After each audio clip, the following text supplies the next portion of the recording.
உங்கள் குழந்தைங்க ரொம்ப அண்டர் வெயிட்டாக இருந்தாங்கன்னா இந்த வீடியோவை ஸ்கிப் பண்ணாமல் பாருங்கள். இன்றைக்கி காலையில் பிரேக்ஃபாஸ்ட்டுக்கு ஆனியன் பொடி தோசையும் பனானா ஷேக்கும் தான் பண்ணிகிட்ருக்கேன். அதுக்கு கொஞ்சமாக ஃப்ரோசன் ப்ளூபெர்ரி, ராஷ்பெர்ரி, ஸ்ட்ராபெர்ரி எடுத்துகிட்டு 2 வாழைப்பழம், 2 ஸ்பூன் நட்ஸ் பவுடர் போட்டு நல்லா அரைச்சிட்டு அதுக்கப்புறமா கொஞ்சமாக பால் மட்டும் விட்டு அரைச்சி எடுத்துருவேன். இதுக்கு சர்க்கரை எதுவுமே நான் சேர்த்த மாட்டேன். ஏன்னா வாழைப்பழத்தில் இருக்கிற ஸ்வீட்டும் பெரிஸில் இருக்கிற ஸ்வீட்டுமே வந்து கரெக்டாக இருக்கும். ரொம்ப இனிப்பு தேவைன்னா வேணால் கொஞ்சமாக நாட்டு சர்க்கரை சேர்த்துக்கலாம். பட் நான் சர்க்கரை எதுவுமே சேர்த்த மாட்டேன். என்னுடைய பசங்க ப்ரீமெச்சூர்ட் அண்டர் வெயிட் பேபிஸ், ரொம்பவே வெயிட் ரொம்ப கம்மியாக இருந்தாங்க. 2 கிலோவுக்கு கம்மியாக தான் இருந்தாங்க.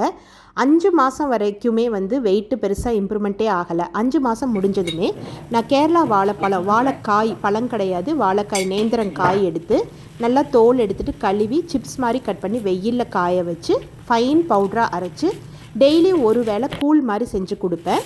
அது கொடுத்தப்போ நல்லா வெயிட் இன்க்ரீஸ் ஆச்சு, இம்யூனிட்டியுமே பூஸ்ட் ஆச்சு. ட்ரை பண்ணி பாருங்கள்.